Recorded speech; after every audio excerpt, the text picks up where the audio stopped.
জানিয়ে দেব সর্বশেষ আপডেট বাংলা সংবাদ। শুরুতেই শিরোনাম। সাবেক তথ্যমন্ত্রী ও বর্তমান পররাষ্ট্রমন্ত্রী হাসান মাহমুদের ভয়ঙ্কর অপকর্ম ফাঁস। তারিন মাহিয়া মাহি সহ অনেক অভিনেত্রীরা লিপ্ত হাসান মাহমুদের রাতের পাখি অপকর্ম আড়াল করতে স্ত্রীর নামে গড়েছেন সম্পদের পাহাড়। থাকছে বিস্তারিত রিপোর্টে।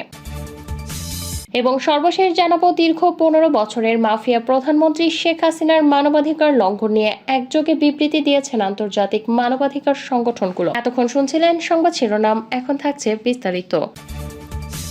বিশ্ব বেয়াদব পররাষ্ট্রমন্ত্রী হাসান মাহমুদের ভয়ঙ্কর অপকর্মের প্রথম পর্ব। হাসান মাহমুদ একজন প্রতারক ও ধান্দাবাজ ব্যক্তি। তার বাবা মুক্তিযোদ্ধা ছিলেন না, অথচ তিনি জোরপূর্বক ক্ষমতার অপপ্রয়োগ ঘটিয়ে তাকে মুক্তিযোদ্ধার তালিকায় অন্তর্ভুক্ত করেন। হাসান মাহমুদের ভাই খালেদ মাহমুদের মালিকানাধীন 21 পত্রিকাতে হাসান মাহমুদের বাবা সম্পর্কে লেখা হয়, চট্টগ্রামে খ্যাতিমান আইনজীবী প্রয়াত নুরুসফা তালুকদার জ্যেষ্ঠ সন্তান হাসান মাহমুদের জন্ম 1963 সালের 5 জুন চট্টগ্রামে।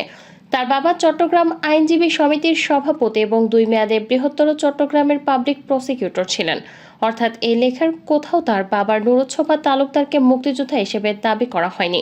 অথচ প্রতারক হাসান মাহমুদের গ্যাজেটে অন্তর্ভুক্তির জন্য বাছাইকৃত নতুন অন্তর্ভুক্তির তালিকায় 2 নম্বরে তার বাবার নাম ঢুকিয়ে দেয়।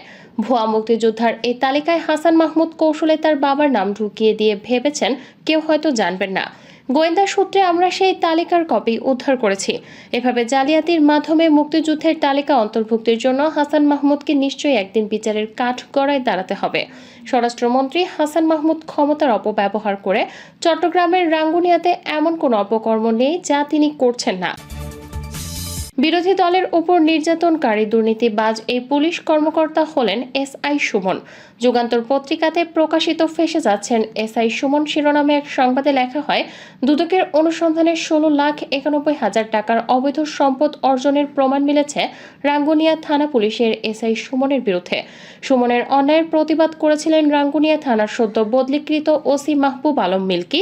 এর ফলে একদিনের নোটিশে তাকে বদলি করে নিজের পছন্দের চন্দন কুমার চক্রবর্তীকে রাঙ্গুনিয়া থানাতে ওসি হিসেবে নিয়োগ দেন হাসান মাহমুদ। চীনের মালিকানাধীন কোম্পানিটি সিআরসি সম্পূর্ণ নিজ ঘরে চট্টগ্রাম নগরীতে মেট্রো রেল নির্মাণে সম্ভাবনা যাচাই বা ফিজিবিলিটি স্টাডি করে নিতে চেয়েছিল। অথচ হাসান মাহমুদ চীনের প্রতিষ্ঠানকে বাদ দিয়ে নিজের পছন্দমতো কোরিয়ান প্রকল্প সহায়তাকারী প্রতিষ্ঠান কোইকাকে ফিজিবিলিটি স্টাডি দায়িত্ব দেন। ফলে প্রকল্পের ফিজিবিলিটি পরীক্ষার খরচ হবে 70,63,00,000 টাকা। এর মধ্যে সরকারি তহবিল থেকে দেওয়া হবে 13,63,00,000 টাকা এবং প্রকল্প সহায়তাকারী প্রতিষ্ঠান কোইকা দেবে 57 কোটি টাকা। বিনামূল্যে যে কাজটি করা যেত সেটি হাসান মাহমুদের কমিশনের লালসাতে রাষ্ট্রের 70 কোটি খরচের মাধ্যমে উদ্যোগ নেওয়া হলো। অথচ এইভাবে ব্যক্তি স্বার্থে জনগণের ট্যাক্সের টাকা ধ্বংস করে হাসান মাহমুদ হয়ে যান ধরাছোঁয়ার বাইরে। হাসান মাহমুদের নির্দেশে তার ভাই এরশাদ মাহমুদ সংখ্যালঘুদের ওপর নির্যাতন চালিয়ে আসছে। বাংলাদেশ শান্তিপ্রিয় জনগোষ্ঠী হিসেবে পরিচিত বৌদ্ধ ভিক্ষুর ওপর নির্যাতন করতে কার্পণ্য করেনি তারা। হাসান মাহমুদ ও তার অনুসারীদের অবৈধ বালি উত্তোলন, পাহাড় কাটা ইত্যাদি পরিবেশ ধ্বংসকারী কাজের প্রতিবাদ করেছিলেন চট্টগ্রামের রাঙ্গুনিয়া বৌদ্ধ ভিক্ষুর শরণাগতে। এই কারণে এই বৌদ্ধের বিরুদ্ধে ডিজিটাল নিরাপত্তা আইনে মিথ্যা মামলা করেন মামলাবাজ হাসান মাহমুদ। জীবন বাঁচাতে অবশেষে দেশ ছাড়া হচ্ছেন বৌদ্ধ শরণাগতে এবং বর্তমান শ্রীলঙ্কাতে অবস্থান করছেন।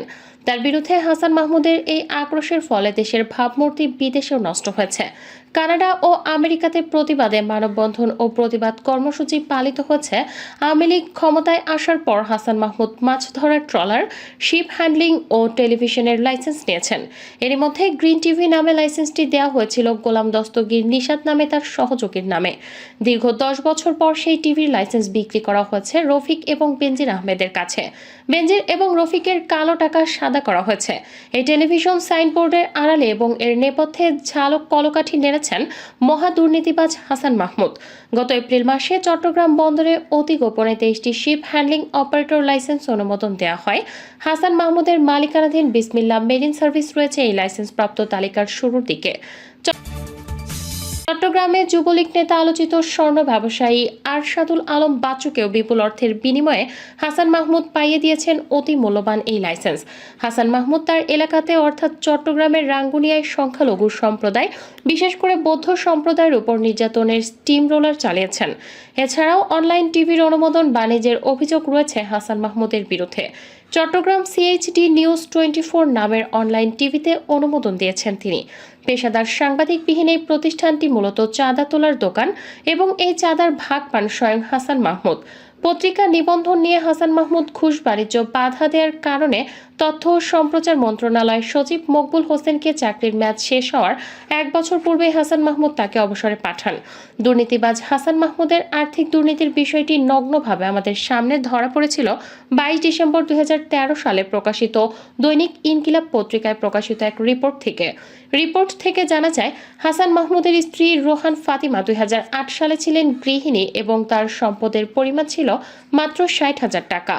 অথচ 2013 সালে হাসান মাহমুদের নির্বাচনী হলফনামাতে তার স্ত্রীর সম্পদের পরিমাণ দেখানো হয় 14,74,00,000 টাকা, যা 2008 সালের তুলনায় 2013 সালে হাসান মাহমুদের সম্পদের পরিমাণ বেড়েছে 2,290 গুণ বেশি।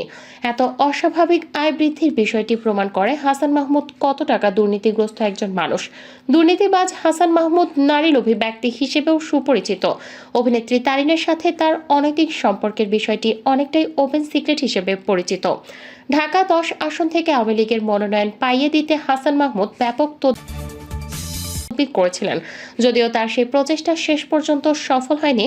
হাসান মাহমুদের বিশ্বস্ত সহযোগী হলেন আওয়ামী লীগের প্রচার ও প্রকাশনা কমিটির উপকমিটির সদস্য রাসেল। এই রাসেল ডিজিএফআই এর এক ঊর্ধ্বতন কর্মকর্তার সহযোগিতায় সাবেক তথ্য প্রতিমন্ত্রী ডক্টর মুরাদের সাথে মাহিয়া মাহির অনিয়ম ফাঁস করেন হাসান মাহমুদ। মূলত মাহিয়া মাহি সহ অনেক অভিনেত্রী নারী লিপসু হাসান মাহমুদের রাতের পাখি। এসব রাতের পাখিদের ম্যানেজমেন্ট করেন হাটহাজারীর রাসেল। মূলত ডাক্তার মুরাদের কারণে তথ্য মন্ত্রণালয়ের একক আধিপত্য গড়ে তুলতে এবং বিভিন্ন প্রকল্প নিবন্ধন বাণিজ্যের সুবিধা করতে পারছিলেন না হাসান মাহমুদ। তাছাড়া হাসান মাহমুদ চাননি তার রাতের পাখিদের ওপর ভাগ বসা করা। এ কারণেই মুরাদকে তিনি কৌশলে সাইড করে দেন ডিবি প্রধান হারুন, পুলিশ নামধারী এক ভয়ঙ্কর দুর্বৃত্তের অজানা অধ্যায়।